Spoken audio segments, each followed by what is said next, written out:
Muy buenos días a todos. Estamos dando inicio al cotejo GSC correspondiente al 7 de octubre de 2019, calendario económico. Iniciamos con cifras de inflación en Colombia, las cuales serán explicadas de una manera más amplia por parte de Jairo Alonso. Sin embargo, interesante ver acá que el dato de inflación estuvo por encima de lo esperado debido a alimentos principalmente. La inflación sin alimentos estuvo un poco por debajo de lo que nosotros habíamos considerado. Sin embargo, pues toda esta tensión de corto plazo no permitirá que el Banco Central sea más flexible. Seguramente tendrá algo de encrucijada si este tema de los alimentos, que generalmente es transitorio, termina afectando de alguna manera las expectativas de mediano plazo. Por el momento no hemos visto ninguna señal en esta dirección, pero pues sin duda esa dinámica de alimentos podría estar generando un poco de incomodidad por parte de algunos miembros del Banco de la República en Colombia. Con respecto al mundo como un todo, reservas extranjeras en China descienden moderadamente, todavía pues no se habla sobre salidas de capitales, pero esta semana inicia esa nueva ronda de negociaciones entre el gobierno chino y el gobierno de los Estados Unidos, y ya medios en el país asiático afirmaron que ellos no van a modificar su política económica de crecimiento. Esto tiene que ver con las demandas de Estados Unidos para que modifique este tema de transferencia obligatoria de tecnología a cualquier compañía internacional que haga presencia en China, y otros elementos desde el punto de vista de propiedad intelectual, que ha sido una de las banderas del presidente Trump para atacar a China y de alguna manera lanzar esta guerra comercial. Así que se está bajando un poquito la expectativa, se está moderando lo que se puede alcanzar durante esta ronda de negociaciones. Veremos qué es lo que ocurre más adelante. Con respecto a Japón, se dio a conocer las cifras de indicadores líderes, un nuevo mínimo reciente de ese indicador para el caso japonés, mes de agosto, medición preliminar 91.7. El dato registrado es el más bajo desde el año eventualmente 2010-2009, así que no es una muy buena noticia. Recuerden que en Europa ya hemos registrado estos indicadores débiles desde comienzo de años. En Japón había habido debilidad y ese indicador líder pues está contrayéndose de manera acelerada durante este año. Entonces no estamos hablando solo de Europa sino de Japón, y la semana pasada estábamos viendo esta ecuación de desaceleración al mismo Estados Unidos, que estaba viendo cómo esos indicadores de PMI y de ISM estaba descendiendo a niveles registrados durante la crisis del 2008-2009. Con respecto a Estados Unidos, habló ya el día de ayer Esther George, presidenta de la Reserva de Kansas, no muy, digamos, inclinada a hacer recortes de tasas de interés aún. Sin embargo, no es para asustarnos, teniendo en cuenta que Esther George ha sido una de las opositoras de los recortes de tasas de interés. Sin embargo, es interesante ver que esas cifras del pasado viernes del mercado laboral no modificó en nada su postura desde el punto de vista monetario. Sí dice obviamente que está abierta la discusión sobre la posibilidad de un nuevo recorte de tasas de interés, pero dice que hasta el momento la economía ha venido moderándose de acuerdo a lo que ella venía anticipando, es decir, que esa debilidad no es algo que la esté preocupando en este momento. Con respecto al día de hoy, en Europa, indicadores líderes, ventas de órdenes de fábricas en Alemania marcó una contracción en los últimos 12 meses del 6.7%, el dato mensual es de una contracción del 0.6%, digamos que en Alemania casi que se da por hecho que ellos ya están en medio de una recesión, aunque oficialmente pues todavía no tenemos los indicadores del tercer trimestre de este año para confirmar esta conclusión.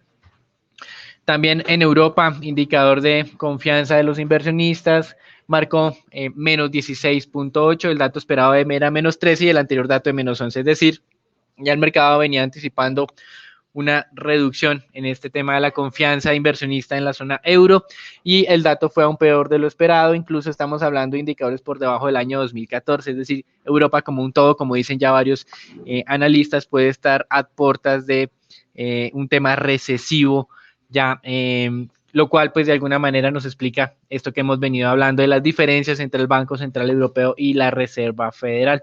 Con respecto a América Latina, tuvimos ya la publicación de balanza comercial en Chile, menos deficitaria de lo anticipado, y cerraríamos la jornada con unos indicadores en Asia, principalmente los PMI compuestos y PMI de servicios que calcula Caixin en China para el sector privado como tal.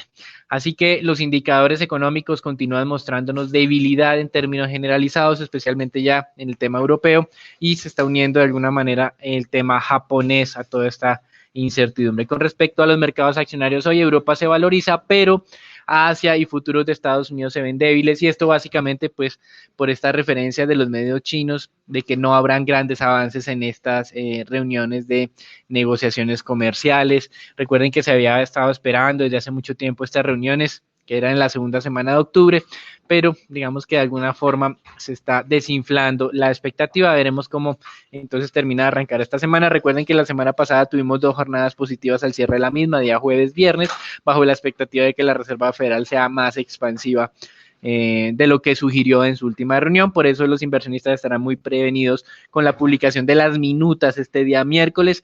Creemos nosotros que esas minutas no nos van a decir elementos nuevos que nos permitan ser más optimistas con respecto a que sea la Fed más expansiva de lo esperado. Hay que esperar entonces solo hasta el 30 de octubre para ver si algunos otros miembros diferentes a Esther George, como mencionábamos previamente, sean un poco más dados o estén más inclinados a apoyar un nuevo recorte de tasas de interés. Recuerden que hasta el momento solo 7 de los 17 miembros de la Fed estarían alineados con esta postura. Ya hablamos del tema alemán, y en temas de monedas estamos viendo el día de hoy que luego de 2 jornadas también de debilitamiento o corrección del fortalecimiento del dólar, hoy estamos viendo una dinámica mixta, aunque sesgada hacia el fortalecimiento frente a monedas emergentes. Tal vez aquí lo que más ha llamado la atención en el mundo ha sido un debilitamiento de la lira turca. El gobierno de Erdogan ingresó en una zona del norte de Siria para atacar a los kurdos, que son aliados de Estados Unidos en la lucha contra el Estado Islámico, pero ya la Casa Blanca dijo que no iba a actuar, que se iba a mantener al margen en esta incursión armada que está realizando las fuerzas turcas. De todas maneras, por eso la lira turca era una de las monedas que más se debilitaban, y lo decimos porque muchos traders en Colombia miran este tema de las monedas emergentes como el tema de la lira y el real de Brasil para fijar algún tipo de tendencia de arranque de jornada. Sin embargo, como manifestamos nosotros, a excepción de monedas fuertes, el dólar hoy se está fortaleciendo frente a la mayoría de divisas en el mundo. Y una información adicional: hace algunos meses se hablaba de una criptomoneda que iba a lanzar Facebook, donde pues ya habían varias entidades financieras interesadas en participar, entre las que estaban PayPal, Visa y Mastercard. PayPal se salió de esta alianza oficialmente debido al escrutinio y a la resistencia que tienen diferentes gobiernos, los más importantes en el mundo, a este lanzamiento. Y aparentemente se especula que Visa y Mastercard también se van a bajar del bus de este tema de la moneda, de la criptomoneda de Facebook, por lo que pues hay que moderar un poco las expectativas. Eventualmente la caída del Bitcoin de las últimas horas puede estar relacionada con esta tardanza o postergación del lanzamiento de esta nueva criptomoneda. Y en petróleo estamos viendo hoy rebote, sin embargo, pues no somos muy optimistas, o por lo menos muy positivos sobre el rebote del día de hoy. Recuerden que de todas maneras la semana pasada había cerrado muy débil, el rebote de hoy todavía nos mantiene $1 por debajo de lo que era el promedio de los últimos 3 meses en este mercado, tanto para el WTI como para el Brent. Sigue primando la incertidumbre desde el punto de vista de crecimiento económico. Como hemos mencionado, cada vez se vienen acumulando más indicadores de debilidad y en algunas zonas de recesión. Con respecto a los mercados de renta fijado y relativa estabilidad, si bien es cierto, aumentó la demanda por esas operaciones de corto plazo que está lanzando la Reserva Federal, esas operaciones repo, teniendo en cuenta que hace unas 3 semanas ya hubo un desarreglo en este mercado con tasas de corto plazo por encima de tasas de la Reserva Federal. Esto pues no está impactando en este momento la dinámica de los tesoros. A 10 años, tasas del 1,55 suben 2 puntos básicos, y los bonos alemanes a 10 años, tasa de menos 0,59 aproximadamente. Interesante acá, obviamente esta semana los elementos fuertes serán entonces la reunión de China, de los negociadores chinos con Estados Unidos, el día miércoles la publicación de las minutas de la FED, donde nosotros consideramos que no nos va a permitir ser más optimistas en este frente, teniendo en cuenta que son las minutas de la reunión en la que nos dijeron que solo 7 de 17 miembros esperaban o apoyarían un nuevo recorte de tasa de interés. Y como mencionábamos el día viernes, las cifras del mercado laboral, si bien es cierto, desde nuestro punto de vista muestran debilidad, ya todavía no es suficiente para convencer a varios miembros del Banco Central en los Estados Unidos. Y el otro elemento interesante durante esta semana y durante todo este mes es evaluar qué ocurre con el Brexit. Hoy estuvimos viendo varios noticias diciendo que hay debilidad de la libra esterlina, pero la verdad está relativamente estable. El primer ministro británico Boris Johnson decía que ahora la pelota estaba en el campo de sus socios de la Unión Europea para determinar qué va a ocurrir de aquí en adelante. Todavía seguimos con la incertidumbre si efectivamente esa ley aprobada por el Parlamento británico condiciona al primer ministro o no. Recuerden que esa ley decía que el primer ministro no podía lanzar un Brexit sin acuerdo porque no era apoyado por el Parlamento, algo que el primer ministro decía que sí lo tenía dentro de sus caja de herramientas como posibilidad de negociación con la Unión Europea. Hasta aquí lo que es el reporte internacional. Los dejamos con Daniela Jairo Alonso para el informe Colombia.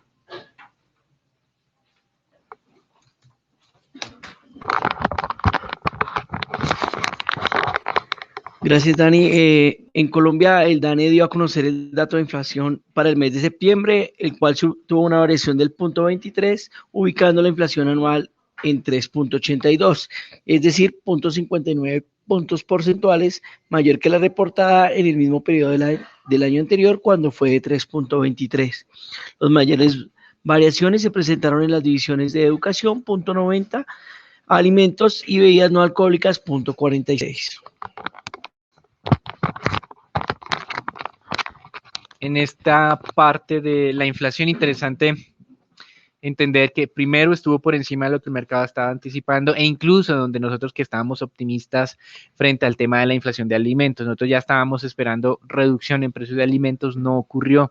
De hecho, en vez de caer los alimentos 0.4%, subieron 0.46% bajo la nueva definición del DANE de alimentos y 0.41% bajo la antigua definición que incluía alimentos fuera del hogar dentro de este rubro. Así bien, si bien es cierto, la inflación sin alimentos estuvo por debajo de lo que nosotros estábamos anticipando, fue de 0.17% si excluimos el tema de alimentos fuera del hogar. El Banco de la República no tendrá una decisión cómoda para mantener la tasa de referencia inalterada en esta ocasión. Recuerden que la tasa de referencia está al 4.25, que el mercado no anticipa un nuevo incremento de tasas sino hasta marzo del próximo año. Sin embargo, esta sorpresa nuevamente en temas de alimentos surgirá o hará que surja la siguiente pregunta, y es lo que mencionamos al comienzo de este comité: si habrá efectos sobre las expectativas inflacionarias de mediano plazo. Y si llega a haber algún tipo de efecto que se tenga evidencia de esto, el Banco de la República podría anticipar ese posible incremento de tasa de interés, a pesar de que el mundo como un todo y varios bancos centrales lo que están haciendo es reducciones de tasas de referencia. Esto será sin duda motivo de discusión en la próxima reunión del Banco de la República, a pesar de que mencionábamos nosotros la inflación sin alimentos no aumentó como estábamos nosotros esperando. Con respecto al tema accionario, pues el índice en Colombia ha estado o ha permanecido relativamente estable durante las últimas jornadas, muy cerca de los 1.600 puntos, como ustedes han podido, digamos, notarlo. El viernes pasado hubo una negociación de solamente 102.000 millones de pesos en el mercado accionario colombiano. Lo normal es que sean unos 140.000, es decir, estuvimos por debajo de lo acostumbrado. La acción que más negoció, es decir, casi la mitad de lo que negociado estuvo en acciones de Grupo Sura, 45.000 millones de pesos, la que más se valorizó de TV. Sin embargo, recuerden el tema de TV, el riesgo que hay de corto plazo y es su posible exclusión en esta recomposición del índice Colcap, exclusión que, como ya ustedes saben, pues sería el ingreso para el tema de Promigas y de Mineros y la salida de TV, entre otros. Así que, si bien es cierto, uno puede percibir que TV está, digamos, en exceso castigada por lo que ha venido ocurriendo desde hace varios trimestres y por esta exclusión, posible exclusión. Nuestra recomendación sigue siendo estar ausente en este emisor y más aún para algunos inversionistas que estén en este emisor y a pesar de reconocer que la acción está castigada frente a lo que sería un valor razonable de corto plazo, lo que podría ocurrir son descensos o caídas adicionales si se llegara a confirmar este tema de la exclusión o de salida de ellos, pues del Colcap. Por otro lado, la acción que registró la mayor desvalorización del viernes pasado fue Promigas. Sin embargo, la expectativa con Promigas, por lo menos de corto plazo, sigue siendo favorable hasta la fecha del rebalanceo de la recomposición. Precios de 8.000 pesos por acción, cuando tuvimos en Promigas niveles de 6.000 hace un par de meses, pues nos hace considerar que eventualmente pueda alcanzar un nuevo máximo una vez de esta confirmación. Recuerden que los cortes de información son los 15 de cada trimestre terminado en la periodicidad de octubre, julio, abril y enero. estamos en el tema de octubre, solo hasta el S15 nosotros vamos a poder recalcular esa nueva función de liquidez. Sin embargo, Raúl ha sido muy juicioso acá, lo está haciendo todos los días y ha venido mencionando que cada vez se confirma más el ingreso de Promigas. Y como es normal, estos emisores que son ilíquidos, que ingresan a los índices, son motivo de especulación, así que nuestra recomendación es ser cautelosos. Si van a aprovechar ese tipo de oportunidades, hay que salirse el día de la recomposición, no después, sino antes. Este es un tipo de estrategia muy especulativa, pues después de que ocurren estos temas, generalmente lo que hacen es perder liquidez. Si por el contrario lo que ustedes tienen son posiciones estructurales de años hacia adelante, obviamente se pueden beneficiar de los dividendos que tiene Promigas sin incluir este tema o este factor de la liquidez transitoria que va a tener el emisor. Entonces es importante que ustedes entiendan muy bien las características de este emisor como tal, así como decíamos que en ETB va a haber salida y que está castigada, en Promigas creemos que puede haber un incremento adicional, pero si ustedes no son de esos inversionistas con apetito por títulos y líquidos, no deberían estar haciendo apuestas entonces en Promigas como tal, independiente de que su negocio estructural luzca saludable. Desde el punto de vista técnico, entonces, hacia el alza tenemos un eventual freno hacia los 1.600. Sin embargo, hoy, como mencionábamos, esta semana tenemos esas negociaciones entre Estados Unidos y China y eventualmente no sean titulares muy optimistas, teniendo en cuenta que China no va a dar su brazo a torcer fácilmente. No lo ha hecho durante estos 2 años, ha aceptado el tema de la guerra comercial, su desaceleración incluso por debajo del 6%, como mencionan algunos analistas, y entonces yo no estaría, digamos, tan agresivo en las expectativas de esta semana, más aún cuando las minutas es de una reunión de la FED un poco vieja, donde veamos que no hay inclinación a hacer expansión monetaria y eso es lo que está demandando el mercado en este momento. El emisor que vamos a ver en este momento es ETB, como mencionábamos, ETB está castigada incluso por debajo de lo que sería un valor razonable. Sin embargo, como ustedes bien saben, la acción pues tiene un riesgo de perder aún más liquidez. En el momento en que salga del tema de Colcap, probablemente solo sea negociada a través de subastas y esto pues va a generar mayor dificultad. Así que si llegara a haber personas que quisieran evitar el riesgo de liquidez adicional, entendiendo que obviamente están sacrificando mucho en temas de valor, pues sería el momento para tomar la decisión. Ya después del tema de la recomposición y del rebalanceo, va a ser muy difícil salir a liquidar este emisor.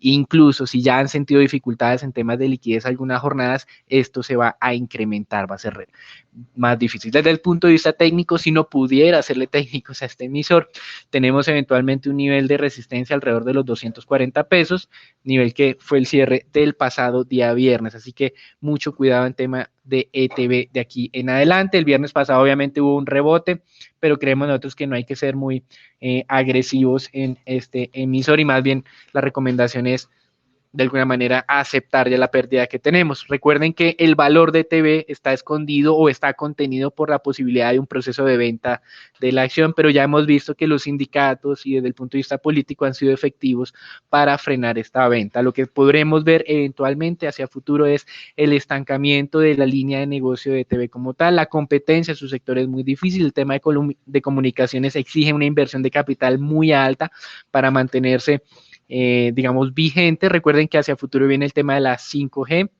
desde el punto de vista de la tecnología de telefonía y esto demanda importantes niveles de inversión, lo cual pues nos genera un poco de dudas de si el distrito esté de alguna manera inclinado a apoyar esa inversión hacia futuro. No lo vemos como el distrito de Bogotá podría estar inclinado a patrocinar y a invertir recursos que podrían ser destinados a otros temas sociales en vez de impulsar esta compañía. Esto es lo que nosotros tenemos que tener claros con respecto a ETB. Si se pudiera reactivar, obviamente, este proceso de venta podría llegar a niveles de 600 pesos, que es como el valor razonable de la acción, pero vemos que desde el lado político es difícil de apostarle a este escenario. Y por otro lado, Grupo Argos ha estado relativamente débil durante los últimos meses. Recuerden que el Grupo Argos es el principal inversionista en Cementos Argos, otra de las acciones que nosotros hemos visto con una expectativa favorable, pero que no se ha confirmado durante todo este año 2019. Desde el punto de vista técnico, tiene niveles de soporte alrededor de los 17,000 pesos. Es interesante continuar haciendo seguimiento y de corto plazo, eventualmente un potencial de valorización hacia los máximos de este año de los 18,500. Estamos hablando de Grupo Argos Ordinaria. El problema para este Grupo Argos Ordinaria también es su participación en Celsia, una compañía que no está mostrando todavía un crecimiento importante en la parte de sus ingresos y de su utilidad. Así que en resumen, recuerden, tema accionario muy concentrado hacia los 1.600, sin embargo esta semana no estamos esperando noticias muy positivas, así que no vemos cómo podemos tener una ruptura de ese nivel. Y en el tema de monedas, en Colombia, el tema del dólar, pues 2 jornadas consecutivas de caídas del dólar en nuestro país, después de alcanzar niveles de 3.500 hasta el día miércoles de la semana pasada y eventualmente comienzos de la sesión del jueves, ya tuvimos una larga, digamos, corrección. Para hoy eventualmente podríamos tener un rebote, al igual de lo que está sucediendo en todo el mundo. El dólar hoy pues ya nos está mostrando una apertura 4 pesos por encima del cierre del día viernes, 3.440 pesos. Técnicamente, el día viernes hablábamos de un piso hacia los 3.425, lo tocó hacia medio jornada nuevamente y luego empezó a rebotar. Para el día de hoy tenemos eventualmente hacia el alza, recuerden 3.450 y eventual máximo un 57 como posible objetivo, teniendo en cuenta que el mundo está mostrando fortalecimiento del dólar frente a monedas emergentes. Eso es todo por ahora, los dejamos con Daniela y Jairo Alonso en el mercado de renta fija colombiano. Gracias, Daniel. Nuestra recomendación del grupo de estrategias sobre títulos de deuda corporativa para octubre. Para plazos menores a 2 años, favorecemos títulos indexados a IPC y también a IBR. Para plazos entre 2 y 5 años, favorecemos títulos con cupón fijo con opción de diversificación en títulos IPC. Y mantenemos nuestra recomendación neutral sobre títulos de largo plazo.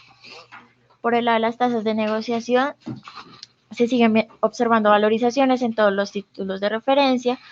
Los títulos que más se valorizaron al cierre del viernes son los títulos TSUR a plazos de 3 y 5 años, con valorizaciones de cerca de 7 puntos básicos, seguidos de los títulos IBR a plazos de 1 año con valorización de 5 puntos básicos.